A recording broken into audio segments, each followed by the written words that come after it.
Les meilleurs main events de WrestleMania, qu'est-ce qu'on peut faire comme sujet la prochaine fois? Bonjour à tous et bienvenue dans ce nouveau top 5. De la gloire, de l'émotion et mon dieu du beau catch. Voilà le programme du jour dans cette nouvelle vidéo. Une série de 5 vidéos spéciales WrestleMania va arriver sur la chaîne. Des vidéos qui vont être en lien avec les autres et qui vont être sujettes à pas mal de débats. Et d'abord, on va s'intéresser au main event. Ces attractions principales qui symbolisent à chaque fois le clou du spectacle. Et tiens d'ailleurs, en parlant de spectacle, je vous encourage à aller voir les 2 dernières vidéos de ma chaîne Dr. Everything.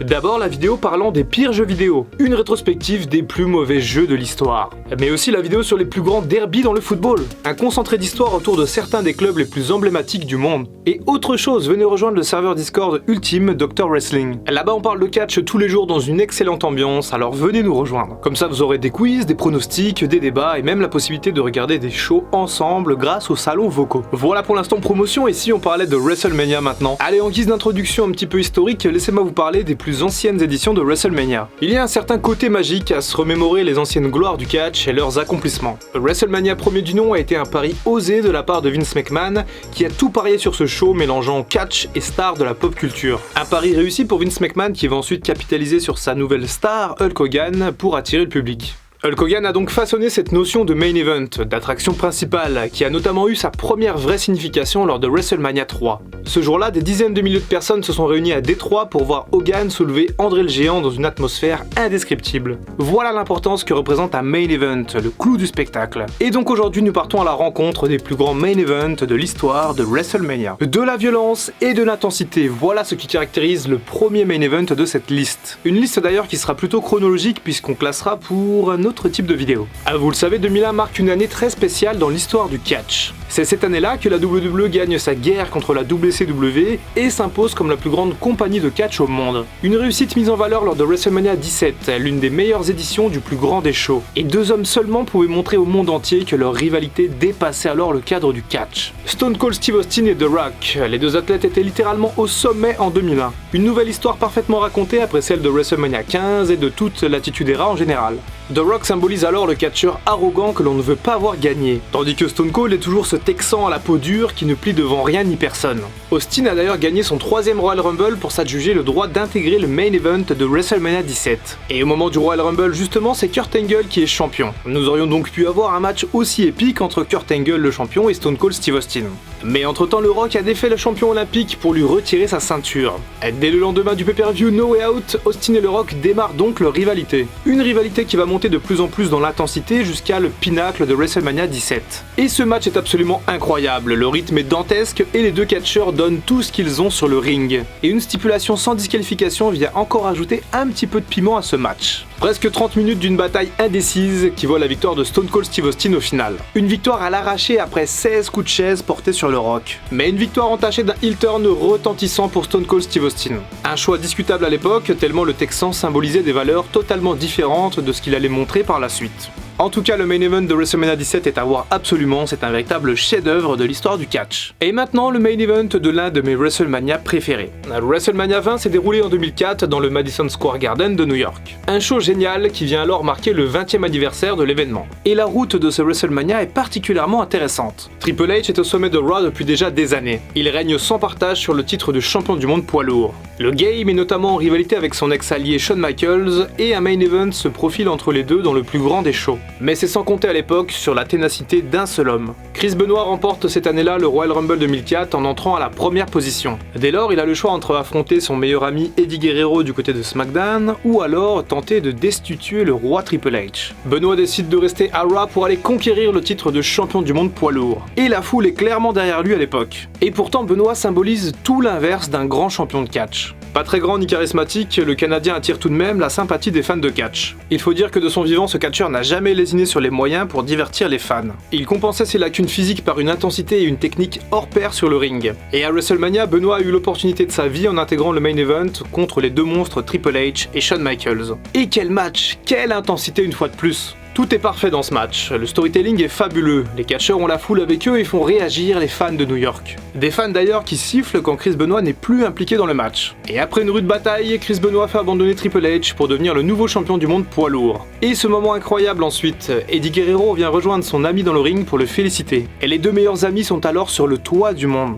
Deux catcheurs qui n'étaient jamais prédestinés à la gloire et qui ce jour-là étaient les deux champions majeurs de la WWE. Et la belle histoire à l'époque n'a laissé personne indifférent, et tout comme la suite de l'histoire d'ailleurs. La quintessence du catch, voilà ce que représente ce nouveau main event de WrestleMania. Nous sommes en 2010, un an auparavant l'Undertaker et Shawn Michaels nous avaient gratifié d'un superbe match à WrestleMania 25. Un match qui pourtant n'était pas prédestiné à être si bon de base. La storyline était plutôt quelconque ainsi que le placement du match sur la carte. Et pourtant les deux catcheurs ont rayonné laissant espérer une revanche l'année suivante. Et la revanche, c'est exactement ce que l'on a eu à WrestleMania 26. Shawn Michaels n'a alors plus qu'un seul objectif en tête, affronter à nouveau l'Undertaker et casser la streak. Le Deadman quant à lui est champion du monde poids lourd et refuse une revanche au Heartbreak Kid. Shawn Michaels tente par tous les moyens de remporter le Royal Rumble 2010, mais il échoue dans sa quête et il est alors en plein désarroi. Du coup, il s'en prend à l'Undertaker et lui fait perdre son titre lors de Elimination Chamber. Et les dés sont jetés, Michaels et l'Undertaker vont s'affronter une nouvelle fois à WrestleMania. La streak de l'Undertaker face à la carrière de Shawn Michaels. Le prestige de l'affiche est énorme, autant que l'importance de la stipulation. WrestleMania 26 accueille un main event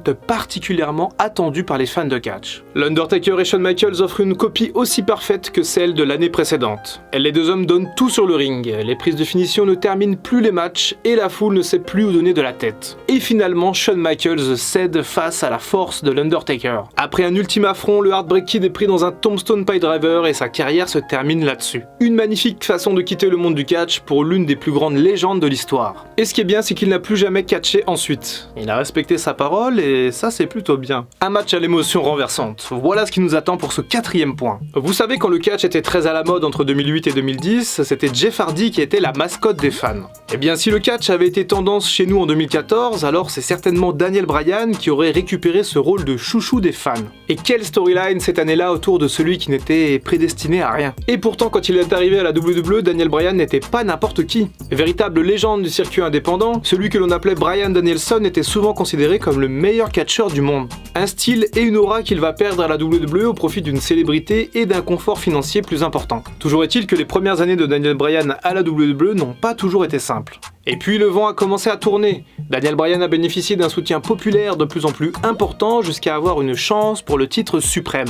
Et SummerSlam 2013 a marqué la première pierre du main event de WrestleMania 30. John Cena affronte Daniel Bryan pour le titre de champion. Et surprise, Cena perd sa ceinture et l'underdog Daniel Bryan devient champion de la WWE. Une joie de courte durée puisque Triple H et Randy Orton se chargent de lui retirer immédiatement la ceinture. Dès lors, la machine est lancée et les fans se rallient à la cause de Daniel Bryan. Mais le catcheur redescend dans des rivalités moyennes et ne participe même pas au Royal Rumble 2014. Et c'en est trop pour les fans qui veulent absolument voir Bryan dans le haut de la carte. La WWE est dos au mur et va décider de modifier drastiquement sa carte de WrestleMania 30. Le départ définitif et soudain de CM Punk fin janvier a également ironiquement aidé Daniel Bryan à accéder au sommet. La bataille du peuple face à l'autorité, voilà ce que représente WrestleMania 30. Et Daniel Bryan défait Triple H dans l'opener du show pour intégrer ensuite le main event.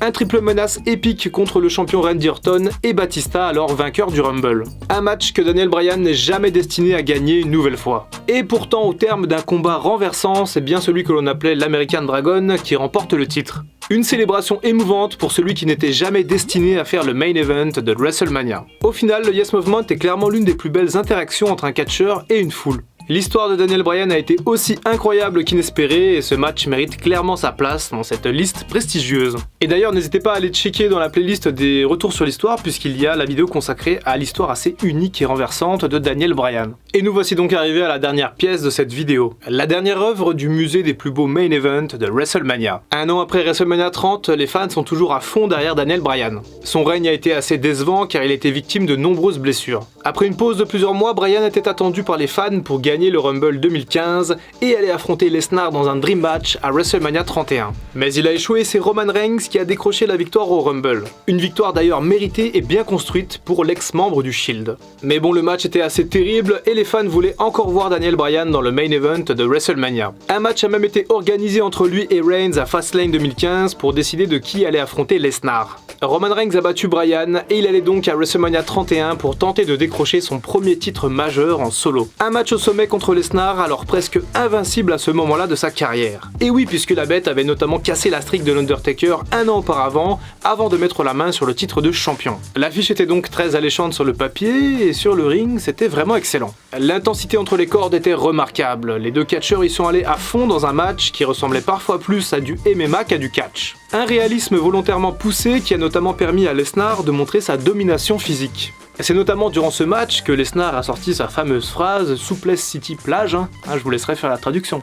Le match est bon, très bon même, parfois sous-estimé, mais une chose est sûre, la confrontation était équilibrée. Les deux hommes ont tout donné jusqu'à l'épuisement et jusqu'à ce que le thème de Seth Rollins résonne dans l'arène. L'architecte qui était aussi Mr. Money in the Bank s'avance alors au ring à toute vitesse pour venir cash-in. Et ce cash-in est loin d'être anodin. C'est le premier de l'histoire qui a eu lieu à WrestleMania, mais également le premier à avoir eu lieu pendant un match en cours. Le main event devient donc un triple menace pour le plus grand plaisir des fans. Et au terme d'une courte bataille, Seth Rollins remporte le titre dans une ambiance indescriptible. Un véritable coup de génie pour celui qui allait bientôt fièrement représenter l'autorité. Les main events de WrestleMania représentent très souvent des souvenirs incroyables dans la mémoire des fans de catch. Et ces matchs sont également des repères pour se repérer un petit peu dans la chronologie de l'histoire du catch. Et tiens, qu'est-ce qu'on pourrait bien faire comme prochain sujet? Je crois que j'ai déjà une petite idée. En tout cas, j'espère que cette vidéo vous a plu et que vous êtes hypé par WrestleMania 37 qui va arriver bientôt.